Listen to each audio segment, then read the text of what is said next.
ആവേശം തീർക്കുന്ന കലാശക്കൊട്ട് ആരംഭിച്ചു. ആലി അൽബ പറയുന്നു, പ്രിയ സുഹൃത്തുക്കളെ, ഇത് ഫുട്ബോൾ കമന്ററി അല്ല, കളിയല്ല, വള്ളംകളിയല്ല, പൂരമല്ല, 5 കൊല്ലം കൂടുമ്പോൾ കാണുന്ന മാമാങ്കമാണ്, ഇലക്ഷൻ മാമാങ്കം എന്ന് പറയുന്ന വിജയകുമാർ.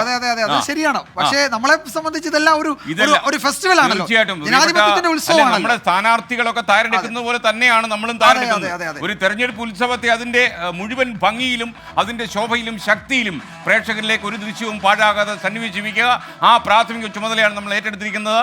അടുത്ത മണിക്കൂറിൽ ഒരുപക്ഷെ കേരളം കണ്ടത് ഏറ്റവും വലിയ കൊട്ടിക്കലാശനായിരിക്കും കേരളം സാക്ഷ്യം വഹിക്കാൻ പോകുന്നത്. 20 മണ്ഡലങ്ങളിൽ നിന്ന് നേരിട്ട് റിപ്പോർട്ടുകൾ നൽകാൻ ഞങ്ങളുടെ എല്ലാ താരനിബിഡമായ റിപ്പോർട്ടേഴ്സും റെഡിയായി കഴിഞ്ഞു. അപ്പോൾ നമുക്കൊപ്പം തന്നെ തുടരുക. ഒരുപക്ഷെ ഏറ്റവും വലിയ കൊട്ടിക്കലാശം കേരളത്തിൽ അരങ്ങേറാൻ പോകുന്നത് 24-ന്റെ ഗോൾഡൻ സ്ക്രീനിലായിരിക്കും, ഉറപ്പ് അല്ലേ? അപ്പോൾ നമ്മള് മലപ്പുറത്തേക്ക് പോകുന്ന എസ് കെ, അവിടെ ഷഹദ് റഹ്മാൻ തയ്യാറായിട്ടുണ്ട്. ഷഹദ്, മലപ്പുറത്തെ വടക്കൻ കേരളത്തിലെ രാഷ്ട്രീയ പോരാട്ടത്തിന്റെ ചൂട് എത്രത്തോളം ഉണ്ട്, അതിന്റെ മാവിനി തിളയ്ക്കുകയാണെന്ന് മനസ്സിലാകുന്നു. അവിടുത്തെ കാഴ്ചകൾ എന്തൊക്കെയാണ് ഷഹദ്?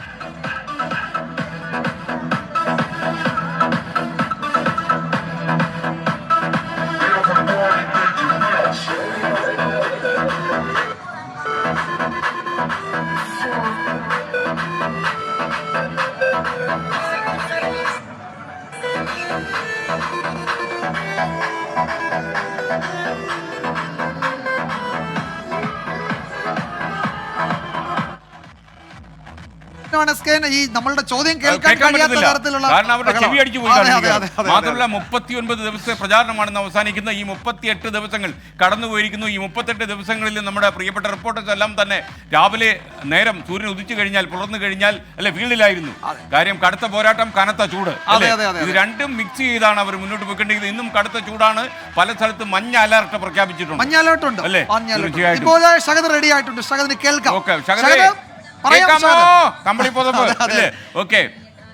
തുടങ്ങിക്കോ, ഒന്നും നോക്കണ്ടേ നീ. അങ്ങനെ കൊട്ടിക്കലാശം, അതായത് കഴിഞ്ഞ കുറെ അധികം ദിവസങ്ങളായി ആകാംക്ഷയോടെ കാത്തുനിന്ന ആ ഒരു നിമിഷത്തിലേക്ക് എത്തിയിരിക്കുന്നു എന്ന് വേണം നമുക്ക് പറയാൻ. നമ്മളിപ്പോൾ ഉള്ളത് മലപ്പുറം കുന്നുമ്മലിലാണ്. വലിയ രീതിയിൽ, അതായത് BJP പ്രവർത്തകരുടെ നേതൃത്വത്തിലുള്ള കൊട്ടിക്കലാശം അതങ്ങനെ കൊട്ടി കയറുകയാണ്. കാരണം 3 മണിക്ക് ആരംഭിക്കുമെന്ന് പറഞ്ഞിട്ടുണ്ടായിരുന്ന കൊട്ടിക്കലാശമാണ്. ഏകദേശം നല്ല ചൂടായതുകൊണ്ട് തന്നെ അത് കുറച്ച് ഒന്ന് വൈകിയെങ്കിൽ പോലും ഇനിയും കൂടുതൽ പ്രവർത്തകരെ നമ്മൾ ഈ ഒരു ഘട്ടത്തിൽ ഇവിടേക്ക് പ്രതീക്ഷിക്കുന്നുണ്ട് എന്നുള്ളതാണ്. കാരണം സ്ഥാനാർത്ഥി ഉൾപ്പെടെയുള്ള ആളുകൾ ഇവിടേക്ക് എത്തിച്ചേരാനുമുണ്ട്.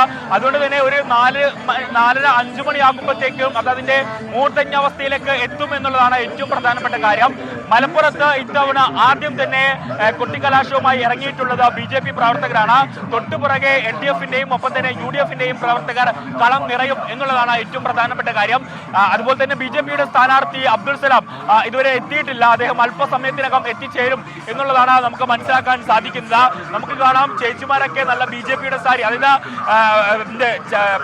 താമ്ര ചിഹ്നത്തിലുള്ള സാരിയൊക്കെ ഉടുത്ത് കയ്യിൽ നിറയെ ബലൂണുകൾ, ഓറഞ്ച് ബലൂണുകളൊക്കെയായി അങ്ങനെ ടീഷർട്ടുകളൊക്കെ ധരിച്ച്, സ്ഥാനാർത്ഥിയുടെ ടീഷർട്ടുകളൊക്കെ ധരിച്ച് അങ്ങനെ പാട്ടും ഡാൻസും ഒക്കെ ആയിട്ട് അങ്ങനെ കളം നിറയുകയാണ് എന്നുള്ളതാണ് ഏറ്റവും പ്രധാനപ്പെട്ട കാര്യം.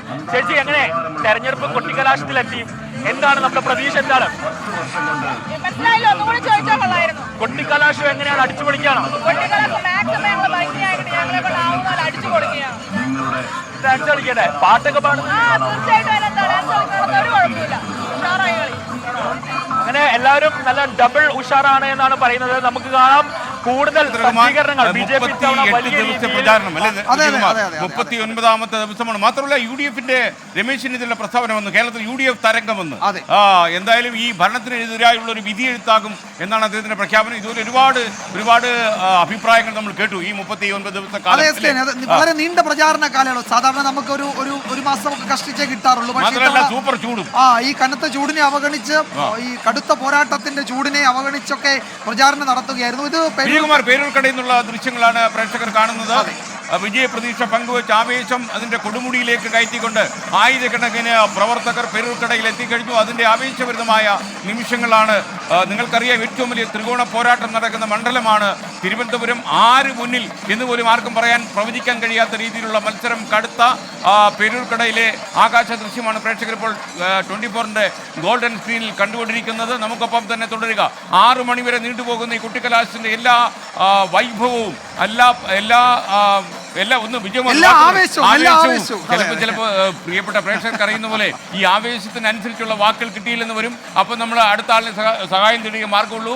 നിങ്ങൾക്കറിയുന്നത് പോലെ പേരൂർക്കട പൊളിക്കും. അപ്പോ നമ്മൾ പത്തനംതിട്ടയിലേക്ക് പോകുന്നു. പേരൂർക്കടയിൽ നിന്ന് നേരെ പത്തനംതിട്ടയിലേക്ക് ശ്രീകുമാരനുണ്ട്. ശ്രീജിത്ത്, എന്താണ് പത്തനംതിട്ട സെൻട്രൽ ജംഗ്ഷൻ സജീവമായോ? ജനമഹാസമുദ്രമായോ അവിടെ?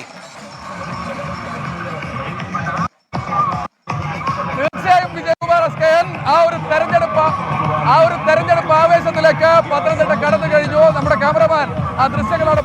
ഒരു ഭാഗത്ത് UDF-ന്റെ പ്രവർത്തകർ അവർ അബാൻ ജംഗ്ഷനിലേക്ക് പതിയെ എത്തിക്കൊണ്ടിരിക്കുകയാണ്. തൊട്ടപ്പുറത്ത് LDF പ്രവർത്തകരുണ്ട്. അവരും സ്ഥാനാർത്ഥിയെ കാത്തിരിക്കുകയാണ്. LDF സ്ഥാനാർത്ഥി തോമസ് ഐസക് അല്പസമയത്തിനകം ഇവിടേക്ക് എത്തിച്ചേരുമെന്നാണ് അറിയിച്ചിട്ടുള്ളത്. പാട്ടുകളും അതുപോലെ തന്നെ DJ മ്യൂസിക്കുകളും ഒക്കെയായി, വർണ്ണങ്ങളും വർണ്ണക്കുടകളും സ്ഥാനാർത്ഥിയുടെ ചിത്രങ്ങളും ഒക്കെയായി അവസാന വട്ട പ്രചരണം, ഒരു കൊട്ടിക്കലാശം കളറാക്കി മാറ്റാനുള്ള നീക്കത്തിൽ തന്നെയാണ് മുന്നണികളുള്ളത്.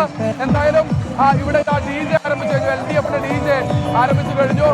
പ്രവർത്തകർ ഇങ്ങോട്ട് ബൈക്ക് റാലിയായി എത്തിച്ചേരുമെന്നാണ് അറിയിച്ചിട്ടുള്ള. അനിൽ ആന്റണി ഉള്ളത് കുമ്പളയിലാണ്. കുമ്പളയിൽ നിന്ന് ബൈക്കുകളുടെ അകമ്പടിയോടുകൂടി NDA സ്ഥാനാർത്ഥി അനിൽ ആന്റണിയും ഇങ്ങോട്ട് എത്തിച്ചേരും. നേരത്തെ LDF UDF പ്രവർത്തകർ തമ്മിൽ JCB ഉണ്ട്. JCBയിൽ ചില പ്രവർത്തകർ, കോൺഗ്രസ് പ്രവർത്തകർ കയറി നിൽക്കുന്നുണ്ട്. അത് നിയമവിരുദ്ധമാണ്, ഹൈക്കോടതി ഉത്തരവുണ്ട്, അത്തരത്തിൽ JCBയിൽ കയറി നിൽക്കരുതെന്ന് LDF പ്രവർത്തകർ പറയുന്നുണ്ടായിരുന്നു. അതുമായി ബന്ധപ്പെട്ട് ചെറിയ ചില തർക്കങ്ങൾ ഉയർന്നിരുന്നു. പക്ഷേ DYSP അടക്കമുള്ള ഉന്നത പോലീസ് ഉദ്യോഗസ്ഥർ സ്ഥലത്തെത്തിയ പ്രശ്നം പരിഹരിച്ച് LDF പ്രവർത്തകരെ ഒരു ഭാഗത്തേക്ക് മാറ്റി. തോമസ് ഐസക് ആ ലോറിയിലായിരിക്കും വരിക. ആ ലോറിയിലായിരിക്കും പ്രവർത്തകരെയും ആളുകളെയും അഭിവാദ്യം ചെയ്യുക. ആന്റണിയാകട്ടെ